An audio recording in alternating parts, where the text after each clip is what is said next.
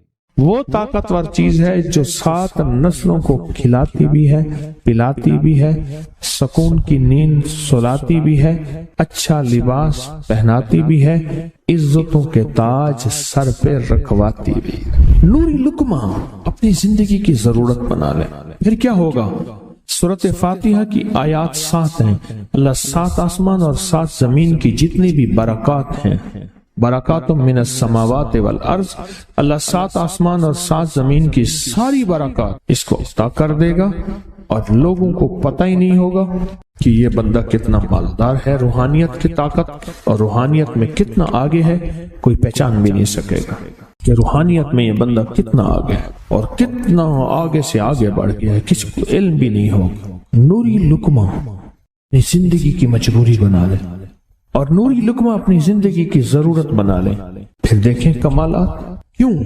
فرمائے جو سارے قرآن میں ہے، جو سارے قرآن میں ہے، جو سارے قرآن میں ہے، آنکھیں کھل جائیں۔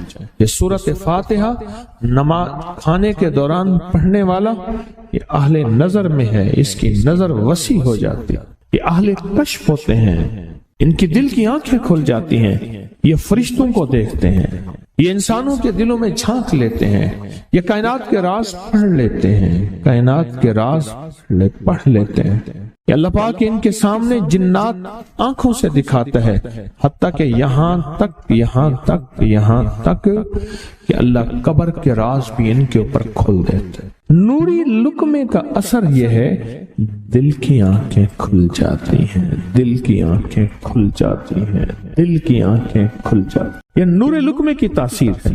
چہرے کی آنکھیں تو سب کے پاس ہیں، دل کی آنکھیں سب کے پاس نہیں، دل کی آنکھیں سب کے پاس نہیں، چہرے کی آنکھیں سب کے پاس ہیں، دل کی آنکھیں سب کے پاس نہیں۔ نوری لقمے کی یہ تاثیر ہے کہ دل کی آنکھیں کھل جاتی ہیں، اور دل کی دنیا آباد، اور دل کی دنیا شاد، اور دل کا وہ بندہ بامراد بن جاتا ہے جو نوری لقمے اپنی زندگی میں شامل کرتا ہے۔ اور نوری لقمے سورۃ فاتحہ، اور کتنی بار؟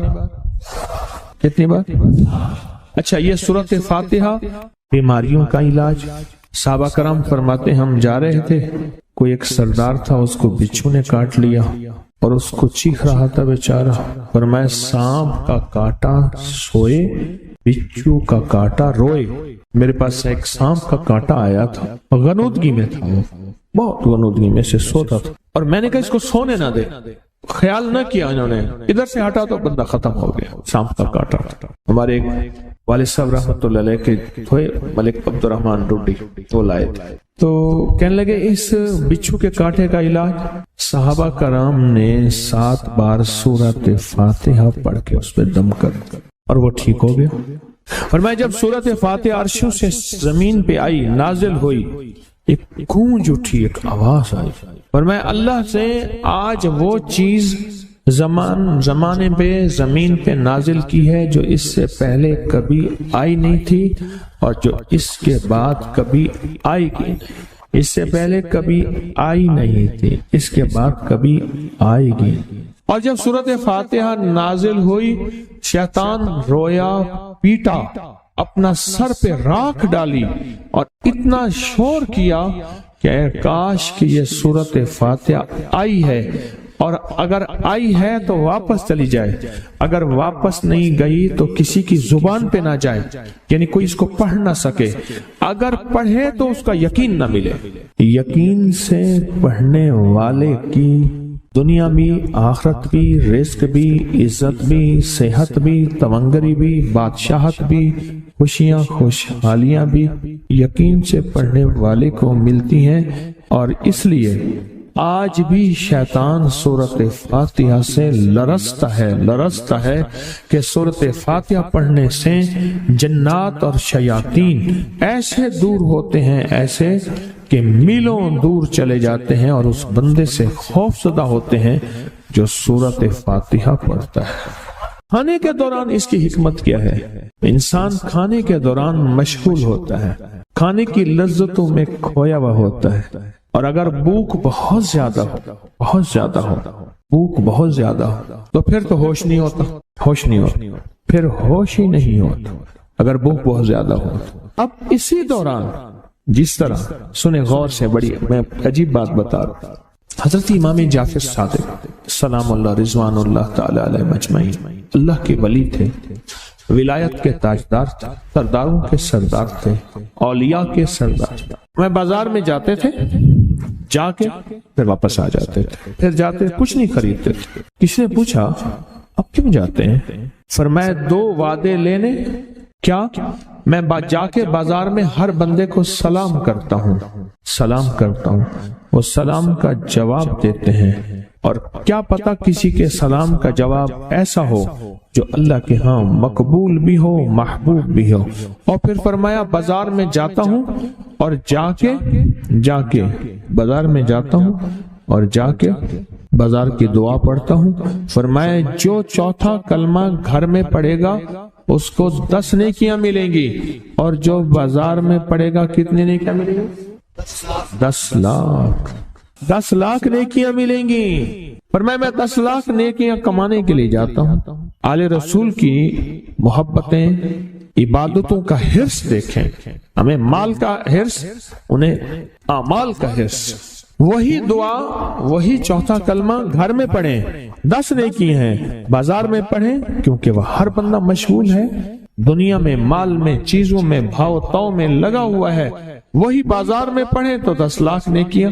اسی طرح کھانے کے دوران جب لذت ہے، کھانے کے دوران ذائقہ ہے، اور کھانے کے دوران لذت اور ذائقے میں اگر کوئی بندہ سورۃ فاتحہ پڑھ لے تو اللہ کہتا ہے تو ان لذتوں میں مجھے نہ بھولا، ان کھانے کی چیزوں میں مجھے نہ بھولا، ان ساری کیفیتوں میں مجھے نہ بھولا۔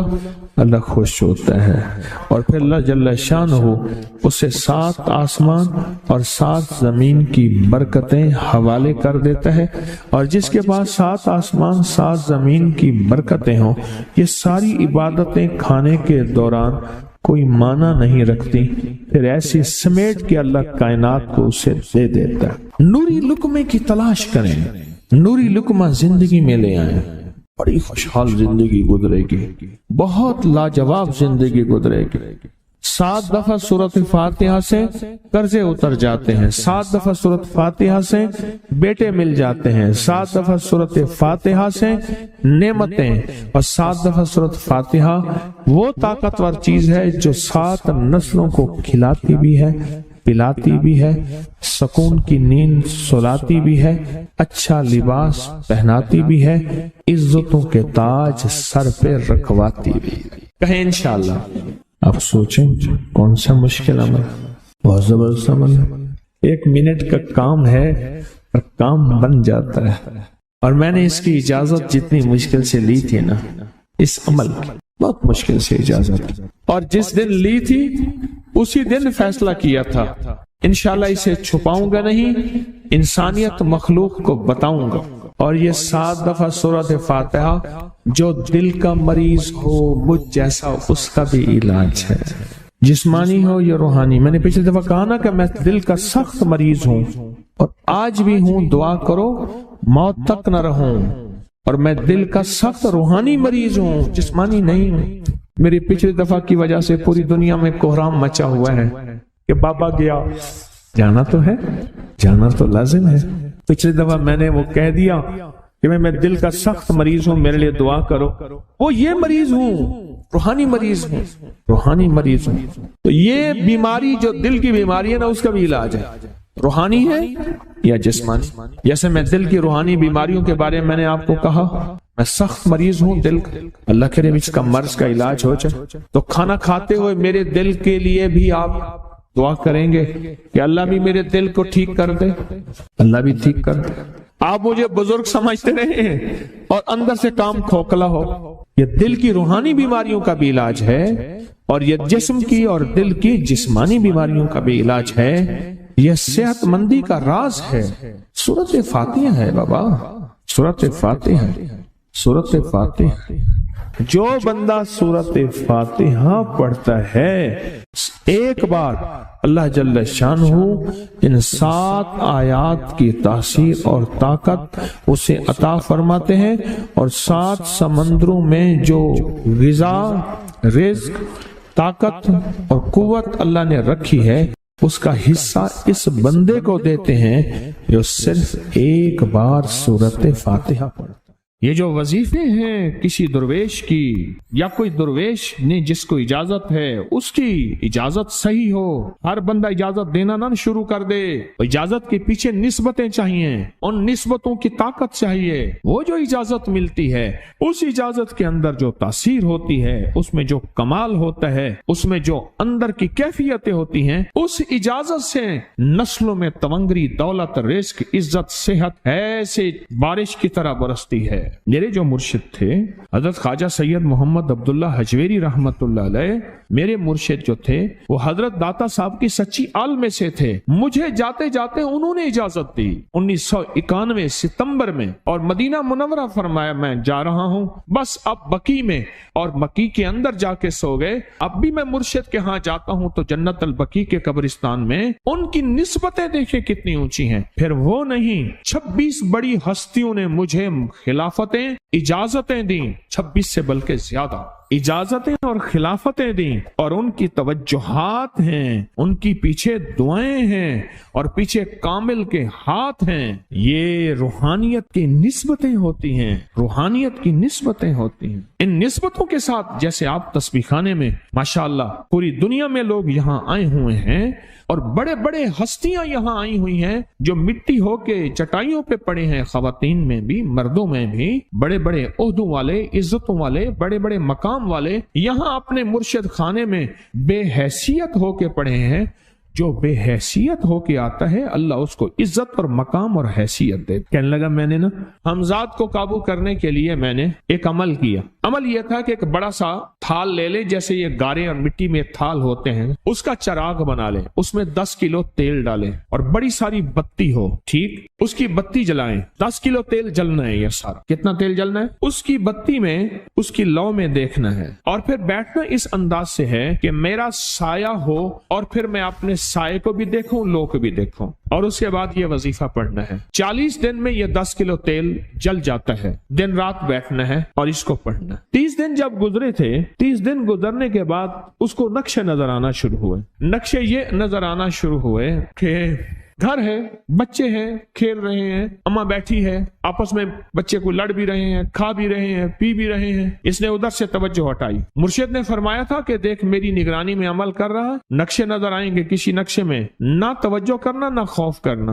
خوف بھی آئے گا، چیزیں بھی آئیں گے، نہ کرنا، بس نہ کرنا۔ دوسرے دن اوپے سے نظر آیا، پھر بچے ہیں کسی باغ میں کھیل رہے ہیں، ایک بچہ پھر گم ہو جاتا ہے، ماں روتی ہے، اتنا روتی ہے اس کو رونا آ جاتا ہے۔ پھر خیال آیا مرشد نے فرمایا تھا کسی توجہ نہ کر، یہ کیا نقشہ شروع ہو گیا۔ اچھا پھر 2 دن کے بعد نقشہ آیا، بچے کھیلتے کھیلتے کھجور پہ چڑھ گئے، ایک بچہ جو اوپر سے گرا اس کے بازو ٹوٹ گئی، لات ٹوٹ گئی، اب پتہ چلا وہ تو مر گیا۔ اب اس کی میت پہ جو اماں نے بین ڈالے، جو ابے نے روئے اور گھر کی مائیاں روئیں، اصل اس کو وظیفے سے ہٹانا تھا، اور اس کی نظر جو وہ وہاں سے نظر سے ہٹانا تھا۔ پھر اس کو مرشد کا خیال آیا کہ توجہ نہیں ہٹانی، دھیان نہیں ہٹانا۔ پھر خیال آیا جب مرشد کامل ہو فائدہ کبھی نہیں ہوگا جب تک یقین کامل نہ، اصل توجہ ہٹانی ہے۔ اور بہت زیادہ رونا اور اتنا رونا کہ سرکار کا خیال آیا، بچے کو لے جا رہے ہیں، اس کی میت پھر قبر کھود رہے ہیں، پھر اس کا یہ کر رہے ہیں، رونا اتنا کہ اس کے آنسوں، رونے کی کوئی کیفیت تھی مائیوں کی۔ 2 دن ابھی رہتے تھے 40 دن میں سے، تو پھر وہی گھر نظر آیا، بچے کھیل رہے ہیں، شوہر آیا، اس نے آ کے کہا مجھے روٹی دو۔